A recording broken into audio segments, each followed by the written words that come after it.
Hello दोस्तों, जय मसीह की। मेरा नाम साजन सावरे है।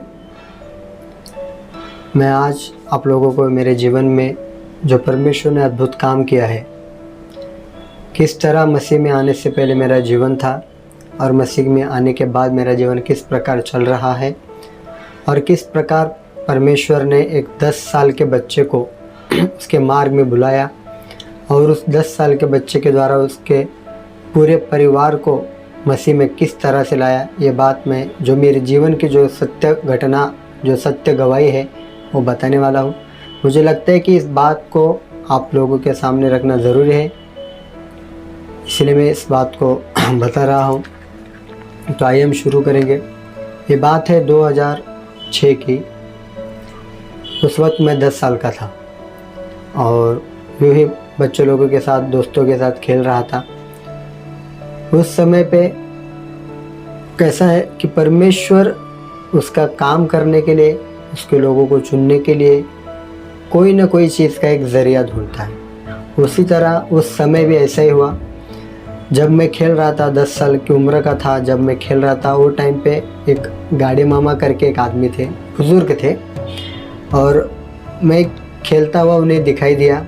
और जो ज़रिया मैंने कहा ना, वो ज़रिया बनकर वो मेरे जीवन में आए और आकर मुझे पूछने लगे कि बेटा तेरी उम्र कितनी है। मैंने कहा 10 साल। तो एक प्रोग्राम चल रहा है, क्या तू आएगा क्या, बच्चों का प्रोग्राम। मैंने कहा ठीक है।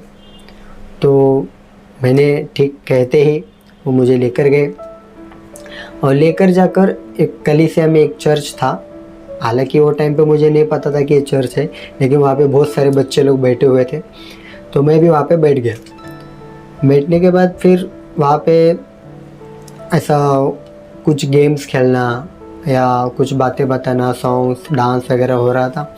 और बाद में ख़त्म होने के बाद अंत में हमें कुछ खाने के लिए थोड़ा बहुत नाश्ता वगैरह दिया, तो वो सब लेकर हम चले गए। तो दिन बीतते गए यूँ ही कंटिन्यूसली। फिर वहाँ पे जाना होने लगा और नए नए प्रोग्राम्स, डांस वगैरह एंजॉय करने लगा मैं। एक्चुअली मुझे वहाँ पे मज़ा आने लगा, कंटिन्यू वहाँ पे जाने लगा। तो वहाँ पे बच्चों को अच्छी अच्छी बातें सिखाया करते थे, तो मुझे अच्छा लगने लगा, एंटरटेनमेंट होने लगा वहाँ पे।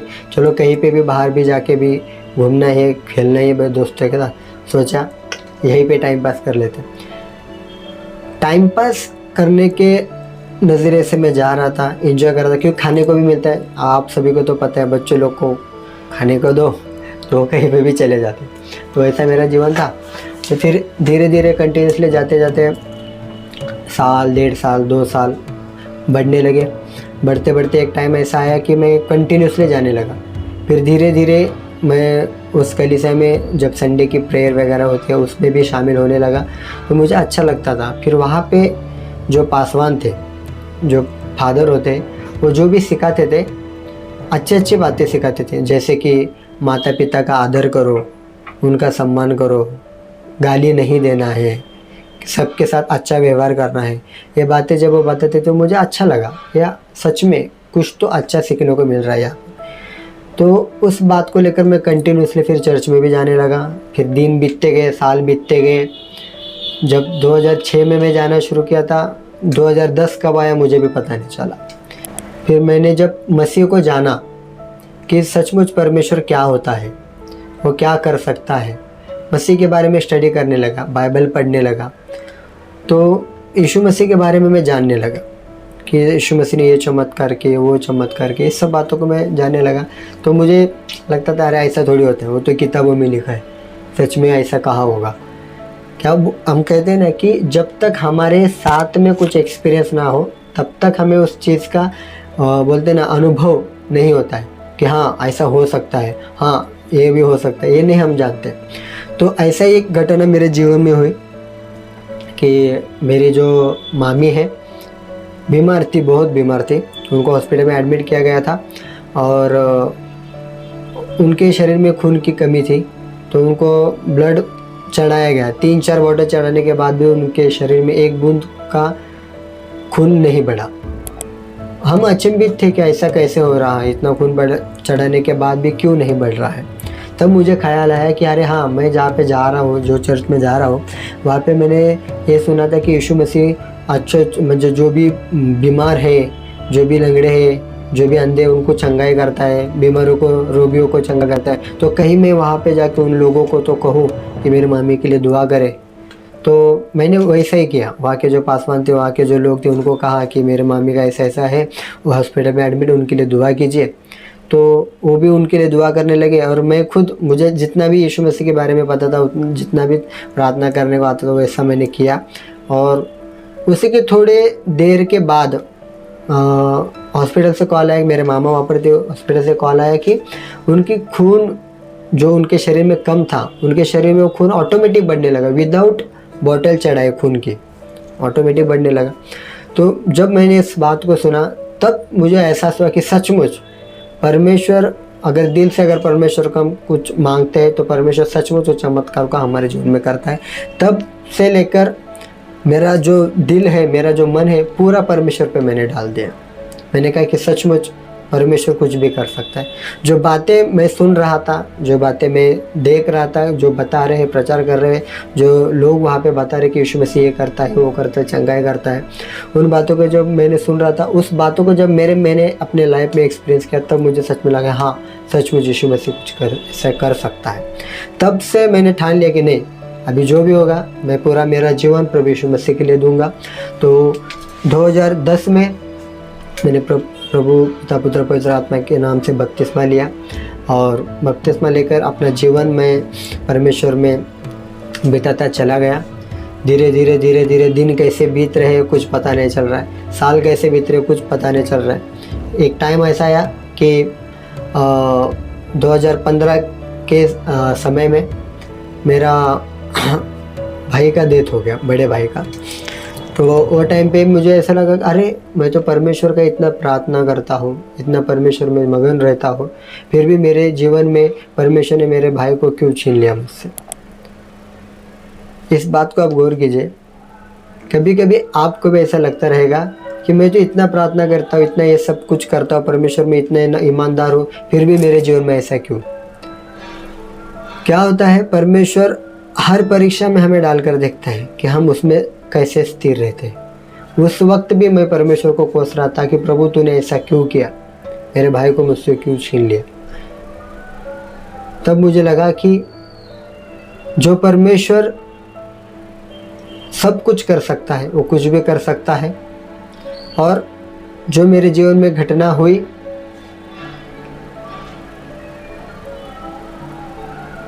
उससे मेरे परिवार में तो बहुत बड़ा क्लैशेस, मतलब बहुत संकट आ गया था।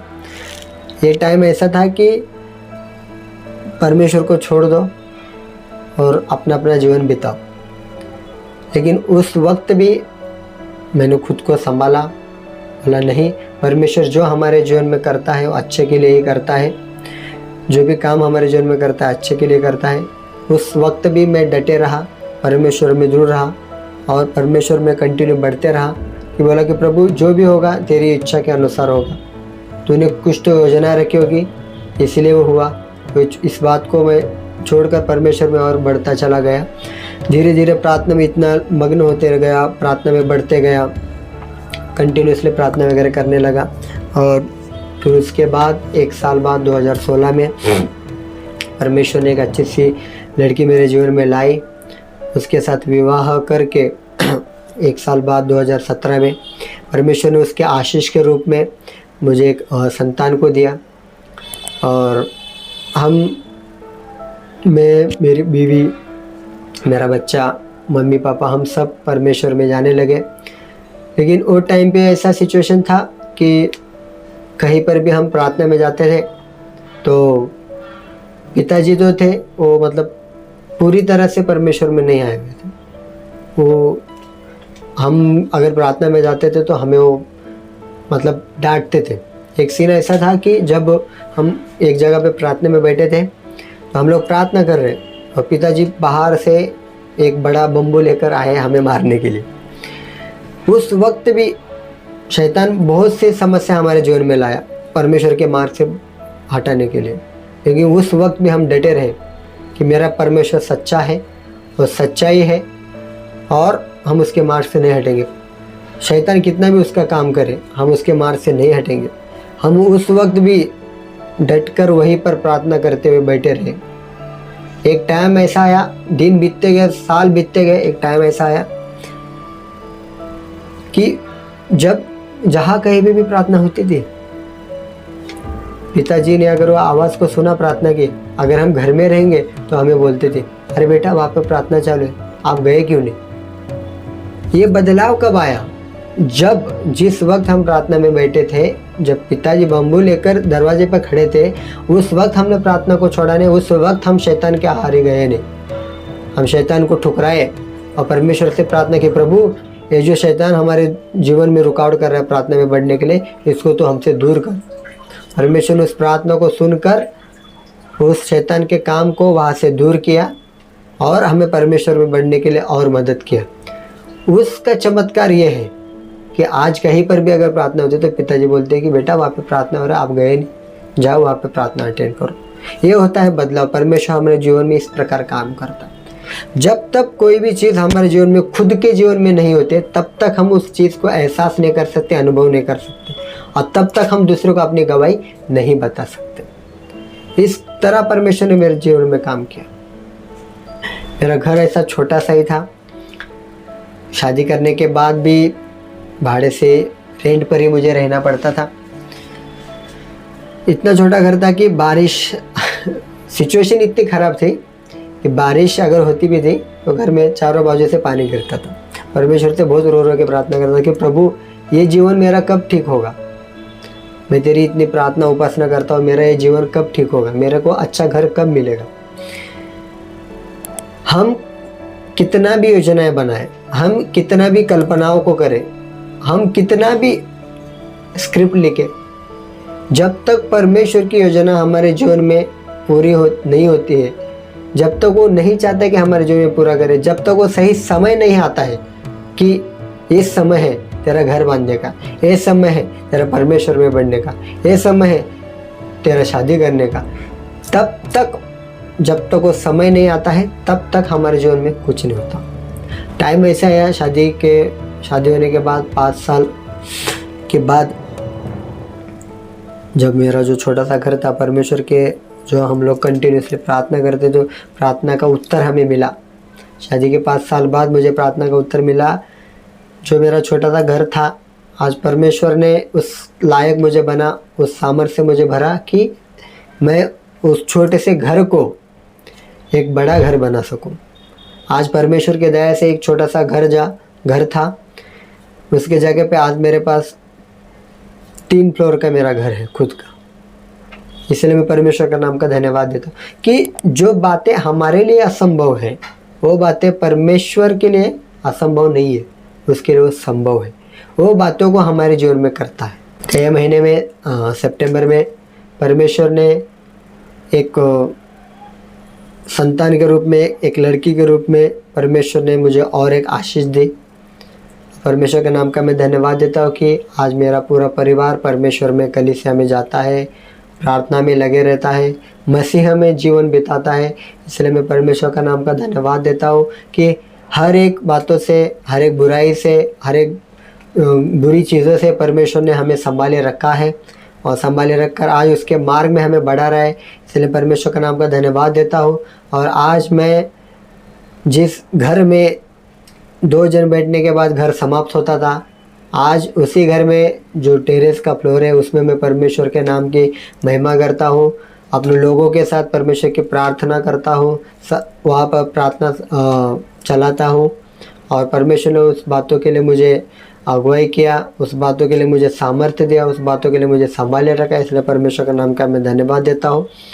और जिस तरह उसने मुझे संभाला है, हर बातों से मुझे आगे बढ़ाया है, हर बातों में मुझे सक्सेस को दिया है, यही बोलकर मैं मेरा जो जीवन का गवाही था, जो सत्य घटना थी, आपके सामने रखी है। और परमेश्वर ने इसके लायक मुझे बनाया है। इसलिए परमेश्वर का नाम का मैं धन्यवाद देता हूँ।